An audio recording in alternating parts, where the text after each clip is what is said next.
아멘. 귀한 찬양 감사합니다. 우리 옆에 뒤에 분하고 인사하겠습니다. 참 잘 오셨습니다. 우리 한 번 더 인사하겠습니다. 큰 은혜 받으시기 바랍니다. 우리가 교회 다니면서 반드시 정립해야 되는 것이 있습니다. 그것은 성경적인 믿음이란 무엇인가 라고 하는 것입니다. 우리가 믿음으로 살면서 믿음에 대해서 반드시 우리가 성경적인 바른 시각이 필요한 거거든요. 근데 많은 분들이 믿음에 대해서 혼동하기를 믿음을 내가 만들어내는 것이다, 이제 이렇게 생각하는 경향이 있습니다. 그러니까 내 행위와 내 노력과 내 열심으로 안 믿어지는데 막 믿습니다 해가지고 어떻게 내가 만들어내는 것, 그것을 이제 믿음이다라고 이렇게 착각하는 경향이 있습니다.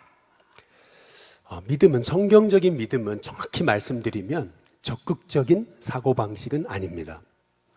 물론 믿음이 생기면 사람이 적극적이 되고 긍정적이 되고, 우리가 참 부정적이고 또 남 비판 잘하고 또 조그마한 문제만 있어도 절망하고 그랬던 우리인데, 이제 믿음이 생겨지게 되면 그때부터 어려움 중에도 하나님 나를 도우신다라고 하는 그 믿음의 확신이 이제 생겨지게 되는 거예요. 그래서 믿음은 곧 긍정입니다. 그러나 적극적인 사고 방식 자체가 믿음이라고는 할 수는 없는 거죠. 성경이 말하는 정확한 믿음은 뭐냐면은 내가 만들어내는 것이 아닌 하나님이 내게 주신 최고의 은혜의 선물, 그것이 이제 믿음인 것입니다.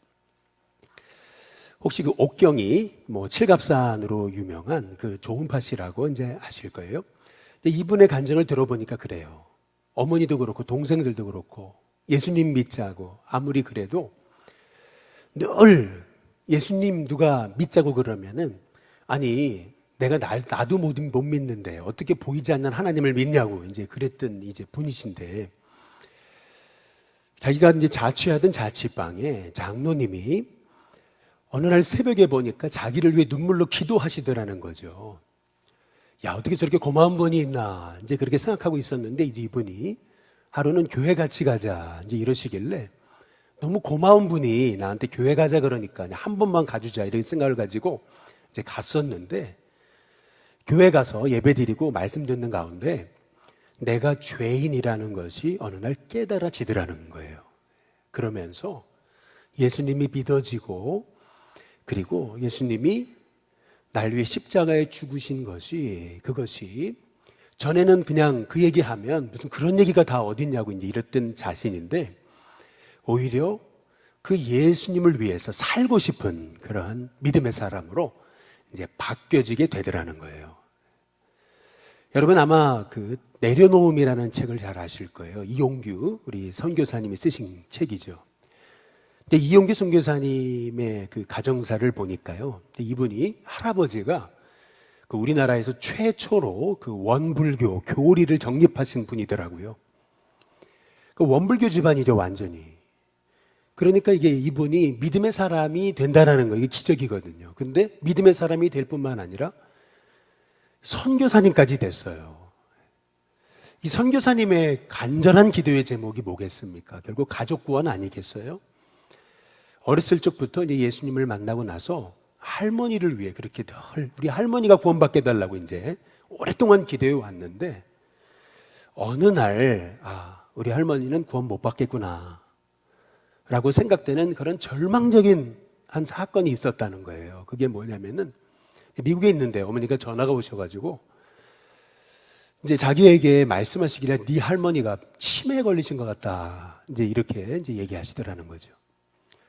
에이, 무슨 할머니가. 이제 그래서 이제 미국에서 이제 한국으로 할머니한테 전화를 걸었다는 거죠. 할머니, 저 누구예요? 이제 그랬더니 이제 할머니가 대뜸 그러시더라는 거예요. 아저씨는 누구요? 네.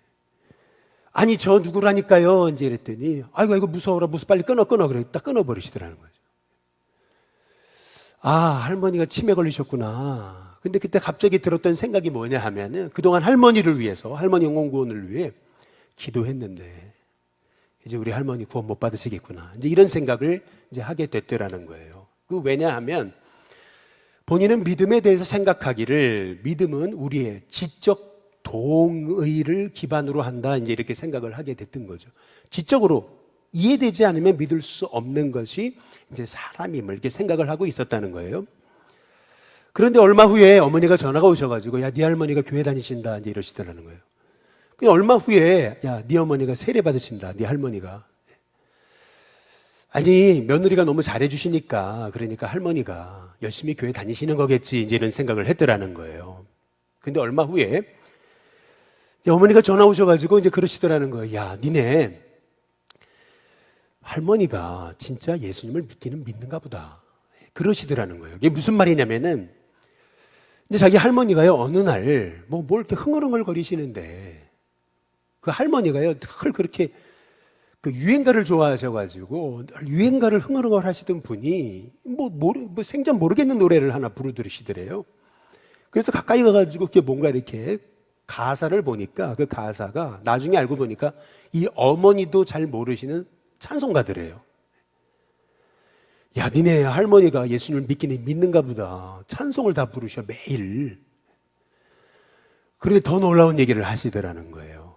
하루는 이제 부흥회를 끝나가지고, 좀 부흥회가 늦게 끝나서 늦게 밤에 집에 들어왔는데, 보통 이렇게 집에 늦게 들어오면은 할머니가 하는 얘기가 있다는 거예요. 레파토리가. 그게 뭐냐면, 야, 너 나 굶겨 죽이려고 이렇게 늦게 들어왔지, 이제 늘 이게 이제 하는 얘기라는 거예요. 근데 이제 어머니가 죄송해가지고, 어머니 배고프셨죠, 죄송해요, 외로우셨죠, 이제 이러니까 할머니가 그러시더라는 거죠.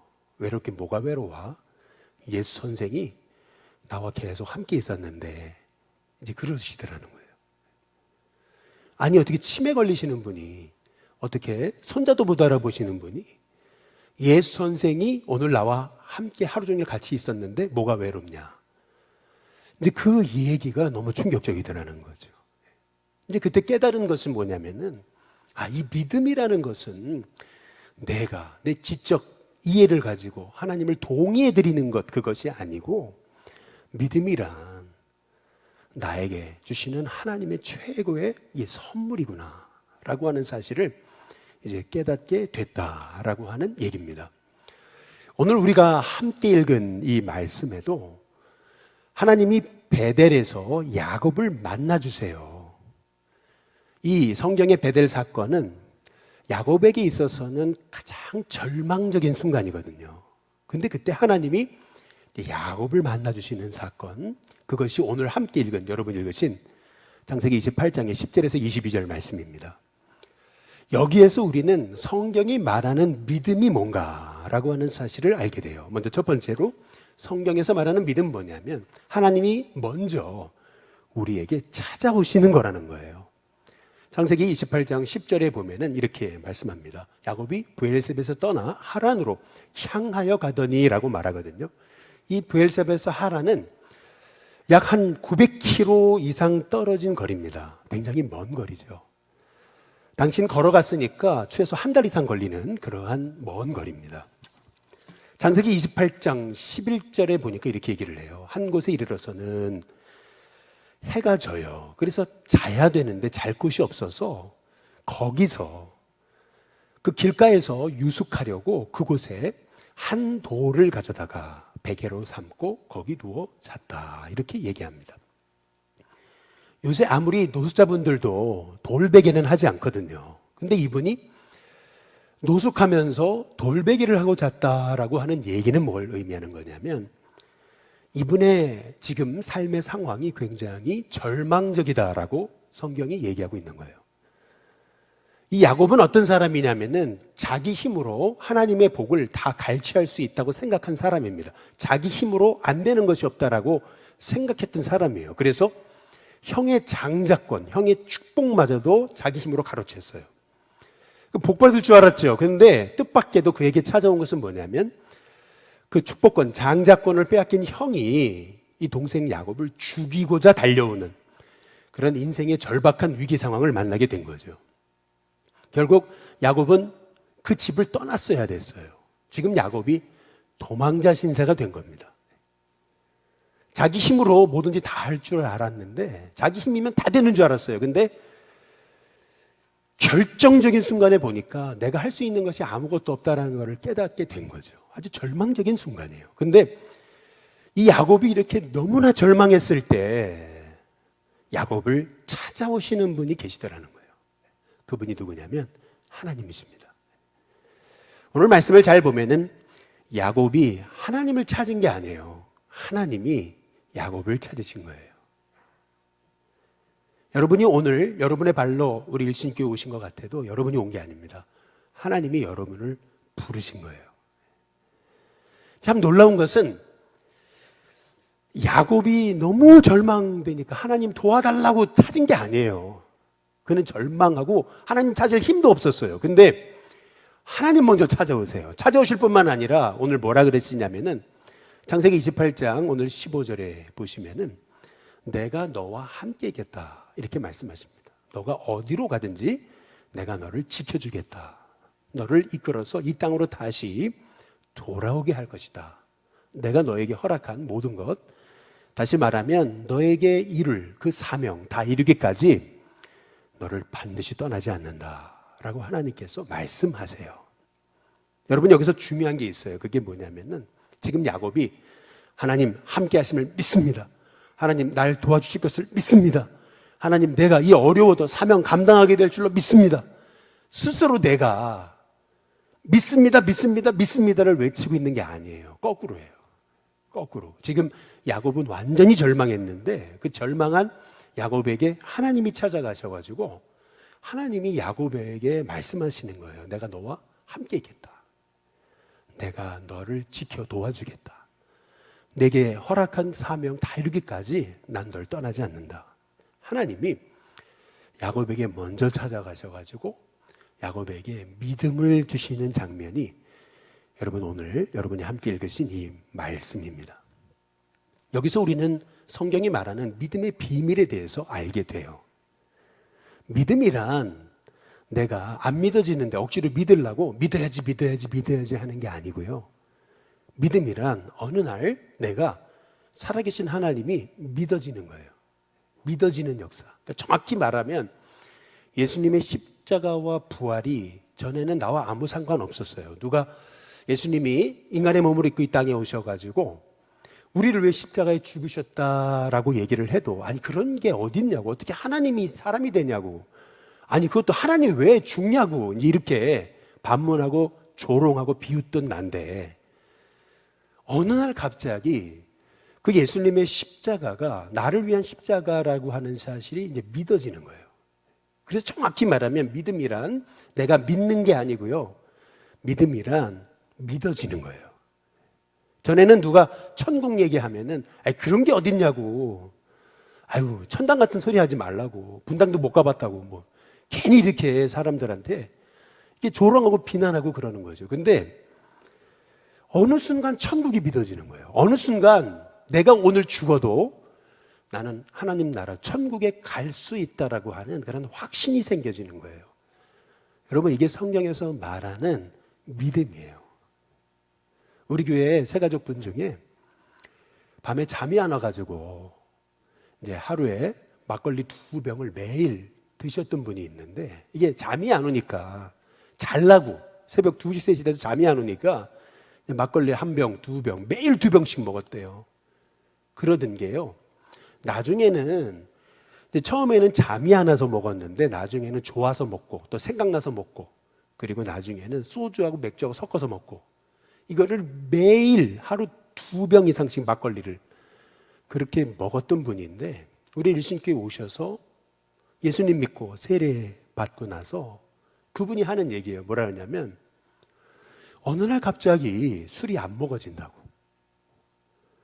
매일 2병씩 먹으니까 간이 나빠져가지고 이게 해결이 안 되는데 이게 술을 안 먹을 수가 없었는데 그러니까 어느 날 갑자기 술이 안 먹어질 뿐만 아니라 먹으려 그러면 욱하고 올라온다는 거예요. 그러니까 옆에서 사람들이 하는 얘기가 뭐냐면은 이거 사람이 하는 게 아니라고 막 하나님이 하신 거라고 막 그래요. 그렇죠. 여러분 이게 어떻게 사람이 하는 겁니까? 하나님이 하신 거죠. 여러분 믿음이라는 게 그런 거예요. 믿음이란 내가 하나님을 믿어드리는 게 아니에요. 믿음이란 내가 하나님이 살아계심이 믿어지는 거예요. 여러분, 저에게 또 여러분에게, 우리 일신교회 성도님들에게 이런 믿음의 은혜, 믿음의 축복이 있게 되시기를 주님의 이름으로 축복합니다. 이정훈 교수라고 혹시 여러분 아시는 분이 계실 거예요. 울산대학교 법학대학 교수님이십니다. 이분이 서울대학교 법학 박사거든요. 근데 이분이 이력이 특이해요. 이력이. 이분이요, 이 젊었을 때, 어릴 때 늘 고민이 있었던 게 뭐냐면, 난 누굴까? 난 무엇을 위해 살아야 될까? 나는 어디로 와서 어디로 가는 건가? 늘 인생에 아주 깊은, 그 해결되지 않는 아주 중요한 인생의 물음이 있었다는 거예요. 근데 어디에서도 그 인생의 물음에 대해서 해답을 주는 사람이 없더래요. 마이클 샌들 교수의 그 책에 보면은 그 하버드 학생들이 너무 공부를 열심히 하니까 그 마이클 샌들 교수가 이제 그러더라는 거죠. 아니, 왜 이렇게 공부를 열심히 하냐고 이제 그랬더니 학생들이 그러더래요. 아니, 좋은 직장에 취직하기 위해서 이제 그러더라는 거예요. 그래서 물었다는 거죠. 아니, 좋은 직장에 취직하면 뭐가 좋길래 이제 그랬더니 그 하버드 대 학생들이 그러더라는 거예요. 아니, 점심시간에 스시 먹지 않냐고. 우리식으로 말하면 옛날에 우리 한국에서 개그 시간에 개그맨이 이런 얘기 했잖아요. 소고기 사 먹겠지. 이제 그거 있잖아요. 그러면 소고기 사 먹어서 뭐 하려고 이제 그러니까 이제 그분 표현이에요. 이정훈 교수님 표현인데, 그럼 매일 화장실 가겠지. 뭐 그렇게. 아니, 우리 인생이 고작 소고기 사 먹으려고 그렇게 인생을 그렇게 노력하면서 하나. 자기는 그게 너무나 해결이 되지 않았던 인생의 문제였다는 거예요. 어느 날 한 스님을 만났는데 스님이 그러시더래. 머리 깎고 절에 들어오면은 내가 그 답을 알려주겠다고. 그래서요, 대학교 2학년 때요, 그냥 머리 깎고 절에 들어가 버렸대요. 그런데 말이죠, 공부 열심히 하는 분이잖아요. 공부 잘하는 분이잖아요. 그런데 말이죠, 그렇게 노력하고 공부하고 그렇게 알라 그래도 그 인생의 질문이 해결이 안 되더라고요. 더 방황이 되고 존재 자체가 불안이더라는 거죠. 근데 신기한 거예요. 어느 날 예수님을 만나게 됐는데, 그 전까지만 해도 예수님 얘기하면은 예수님 조롱하고 비웃고 막 판단하고 막 그랬었는데,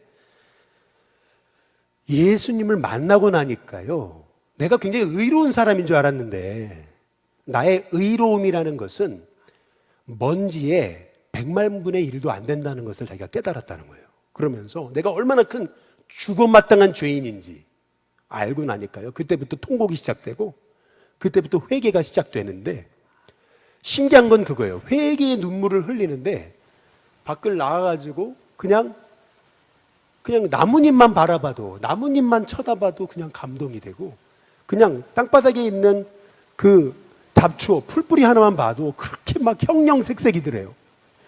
이야, 인생이 이렇게 황홀한 거였냐, 인생이 이렇게 정말 살만한 가치가 있는 복된 거였나, 이제 이런 생각이 들면서 자기 인생이요, 완전히 혁명이 일어나더래요. 송두리째 바뀌어지더라는 거예요.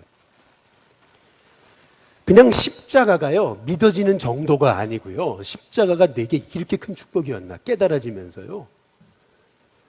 그러고 나서 이분이요, 이 한국 사회에 진짜 기독교 문화를 세우기 위해서 완전히 인생을 바치는 사람으로 바뀌어진 거예요.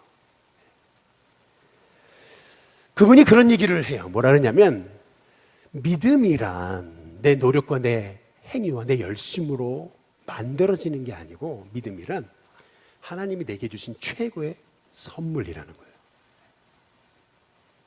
저는 우리 신교회 성도님들에게 이 믿음, 정말 살아계신 하나님이 믿어지는 그 믿음의 은혜가 있게 되시기를 주님의 이름으로 축복합니다.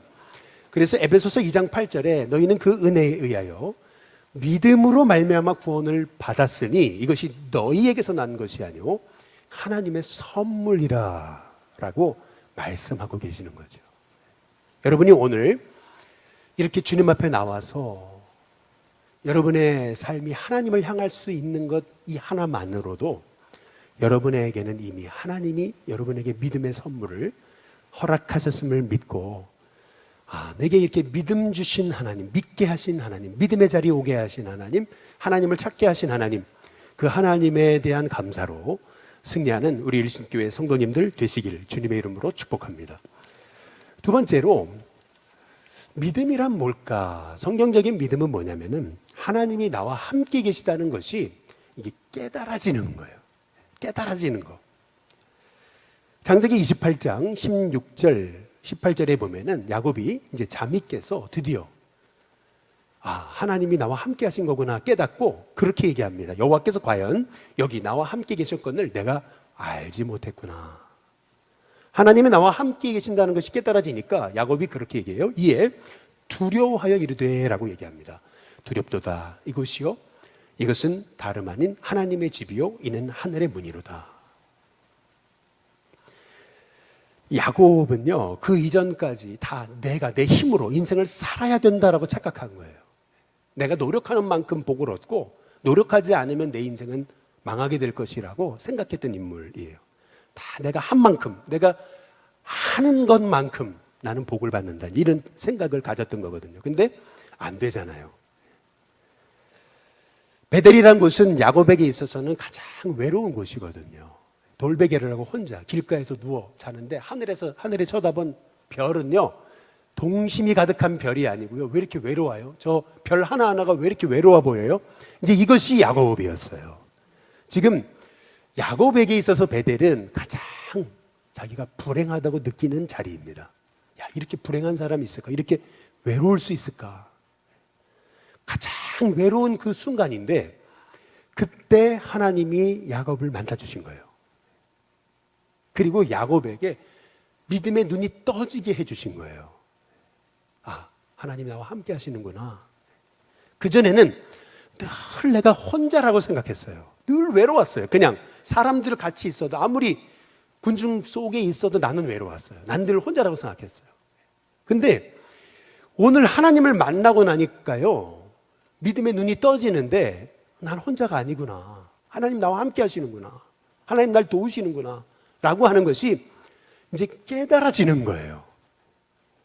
그래서 여러분 믿음이란 뭐냐면요 믿음이란 내가 믿음의 눈을 뜨고 내가 영의 눈을 뜨는 게 아니에요. 성경에서 말하는 믿음이란 뭐냐면요 어느 날 내 믿음의 눈이 떠지는 거예요. 늘 그냥 열심히 살아도 왜 사나. 그리고 내 인생에 많은 재물을 가지고도 외로웠는데 어느 날 갑자기 믿음의 눈이 떠지면서 하나님이 나와 함께 하신다는 것이 믿어지고 그 순간 야, 나는 정말 복 있는 사람이구나 라는 것이 깨달아지는 거. 여러분 그것이 믿음인 거예요. 이게 여러분 믿음의 비밀인 거예요. 신기하죠?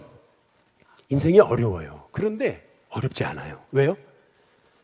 분명 내 삶의 환경은 고난이에요. 그런데 이상해요. 믿음의 눈이 떠지니까요 다들 어렵다 그러는데 내 마음에는 어떤 생각이 드냐면은 하나님이 날 반드시 도우실 거라고 하는 그런 확신이 있어요. 어딘가 모르는 자신감이 있어요. 야, 너는 왜 이렇게 자신감이 충만하냐? 나도 모르겠어요, 그거를. 여러분, 이게 믿음이에요.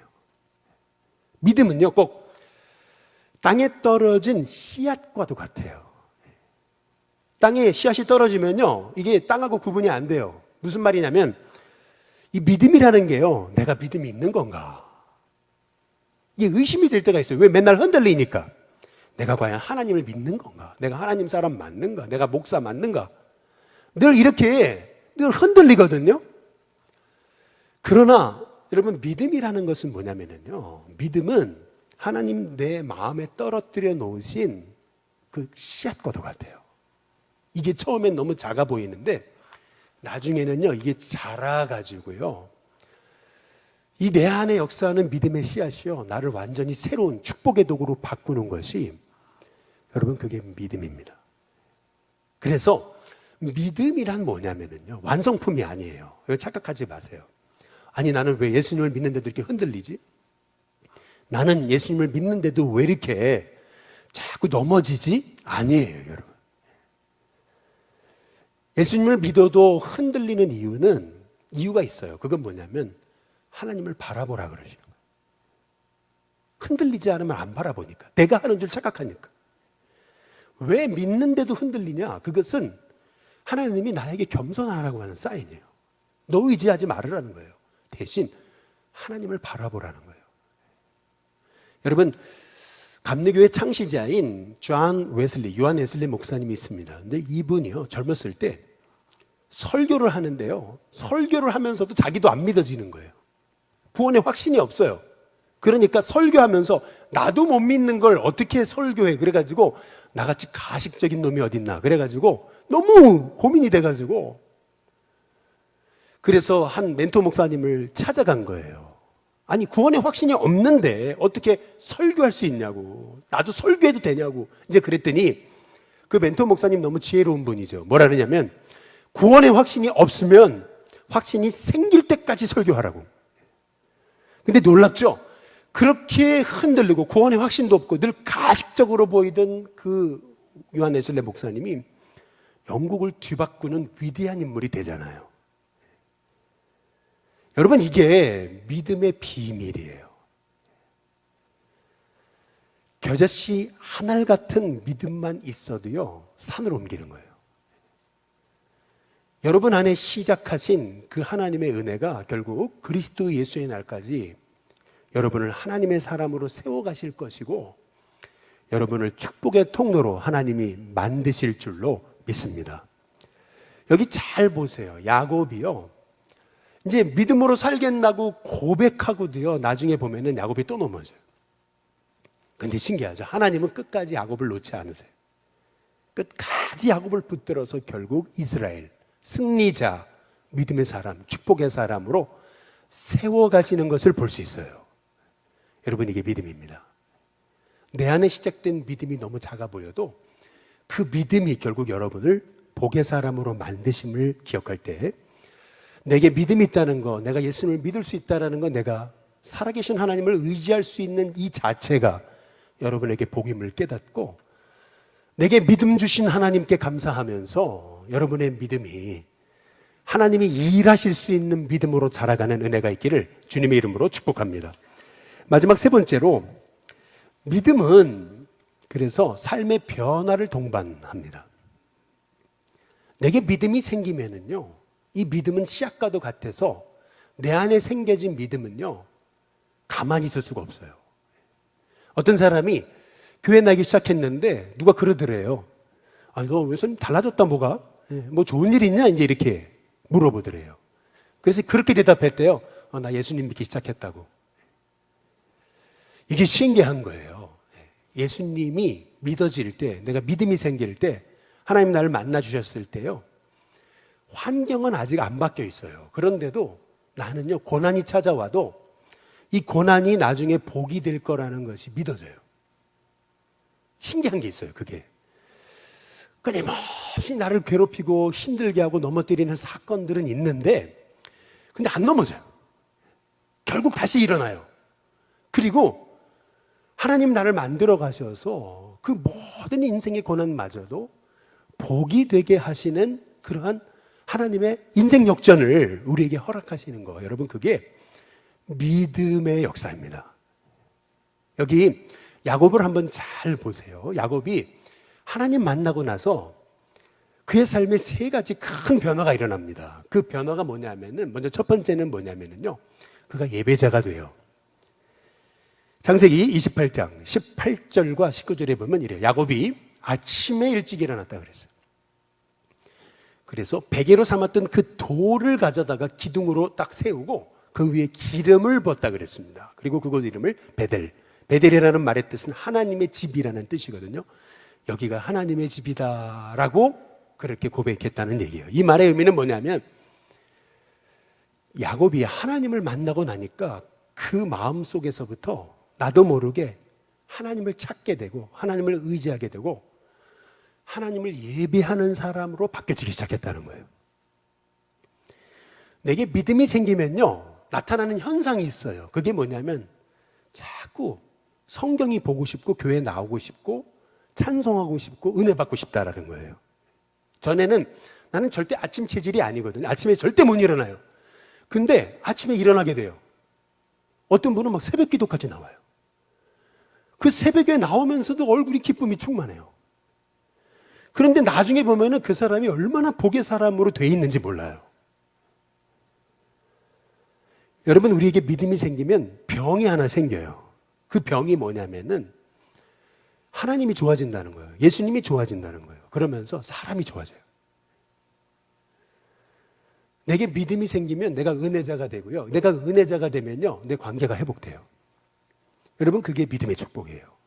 두 번째로, 야곱에게 믿음이 생기니까 그에게 나타났던 변화가 뭐냐면요, 야곱이 자기밖에 모르던 사람이 이제 하나님을 위해 자기 삶을 드리는 헌신자가 됩니다.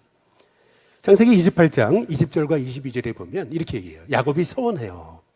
서원했다. 하나님 앞에 이제 이렇게 하겠습니다. 하나님 앞에 약속했다는 거잖아요. 뭐라 그러냐면, 내가 기둥으로 세운 여기 이 돌이 하나님의 집이 될 것입니다.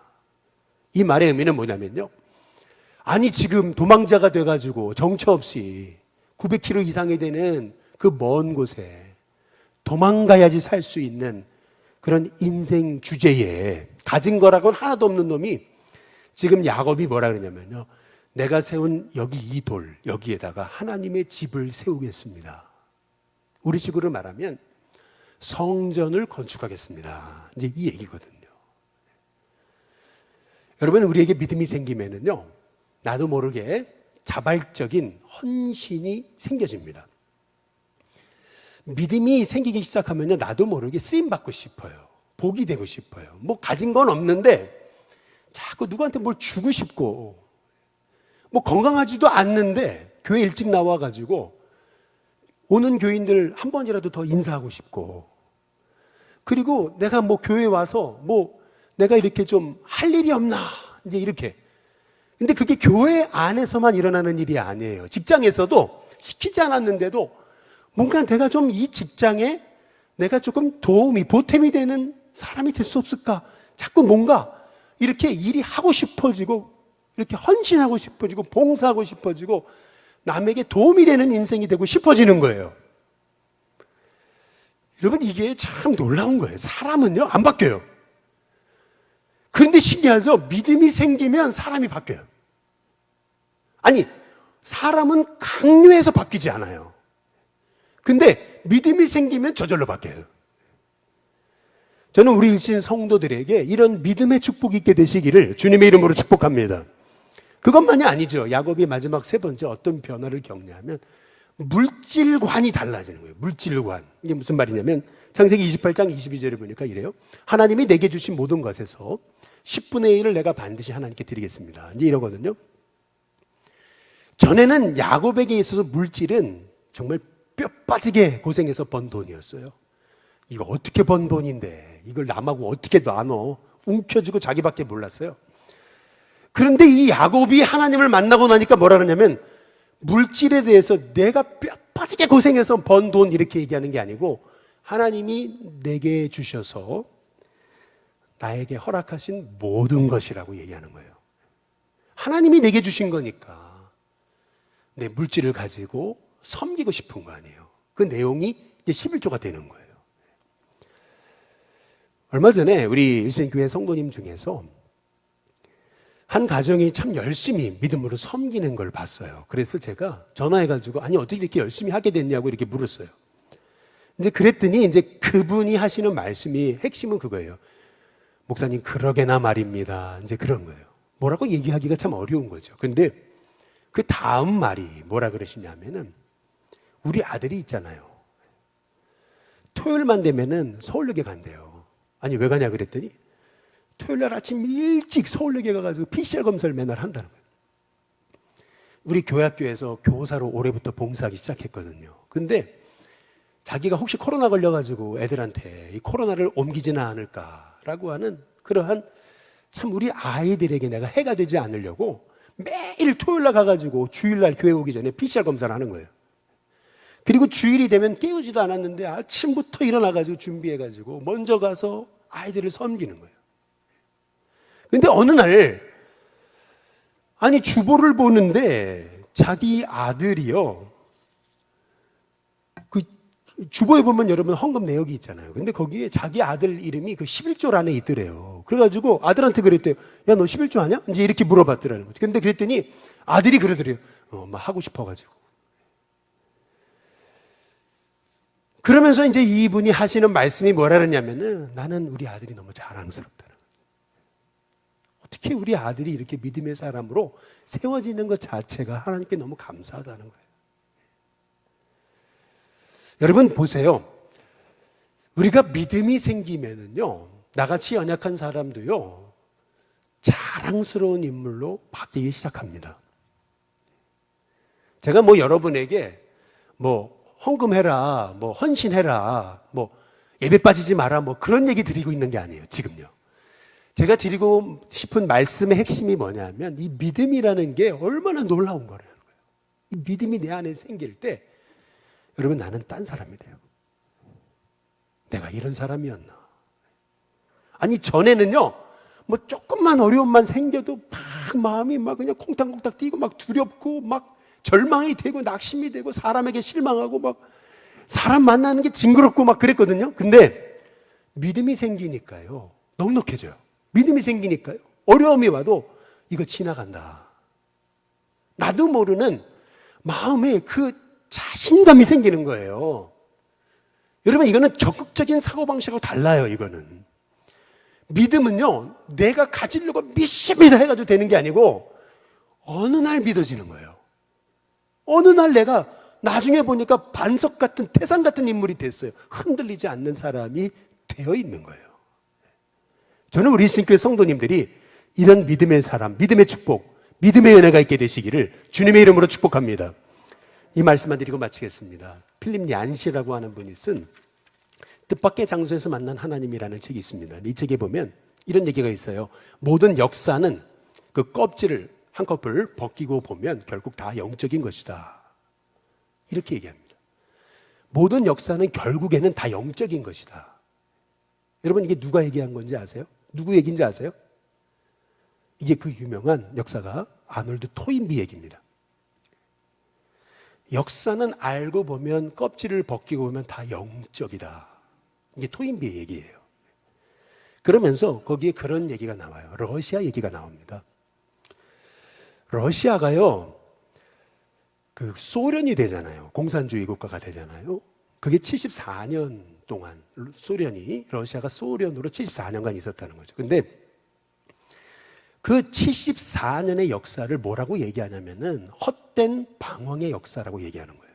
헛된 방황의 역사. 이게 뭘 의미하는 거냐면은 러시아는 본래 하나님 믿는 국가였어요. 그런데 소련이 되면서 그 나라에 하나님을 다 지워버렸어요. 쉽게 말하면 믿음을 잃어버린 거죠. 근데 믿음을 잃어버리니까 자기 힘으로 자기 힘으로 노력하면 된다고 생각했잖아요. 하나님 없이 주일도 예배 안 드리고 열심히 일하면 잘 될 줄 알았잖아요. 근데 74년 동안 소련 이 공산주의 국가에게 나타난 현상은 뭐냐면 완전 경제 파탄에 이를 정도로 사회가 완전 그냥 파산 지경까지 이르는 거예요. 경제적으로 문제만 생긴 게 아니고요. 하나님을 잃어버리니까요. 사람들이요. 다 자기밖에 모르는 사람이 되더래요. 절대 남과 나누지 않고 사람들 사이에 불신 사회가 되더라는 거예요. 74년 동안 이 소련의 역사적인 실험은 이거는 헛된 방황이었구나 라고 하는 것을 깨닫게 되는데 그 이유가 어딨냐? 하나님을 잃어버린 거라는 거죠. 쉽게 말하면 믿음을 잃어버린 거예요. 사람은요, 믿음을 잃어버리면요, 사람은 방황합니다. 해도 되는 게 없습니다. 하나님 잃어버리면요, 헛된 방황이 시작되는 게 사람입니다. 그런데 그 다음에 이런 얘기가 나와요. 독일에 대한 얘기가 나옵니다. 독일도 여러분 아시죠? 동독과 서독이 베를린 장벽으로 나누어져 있던 나라였습니다.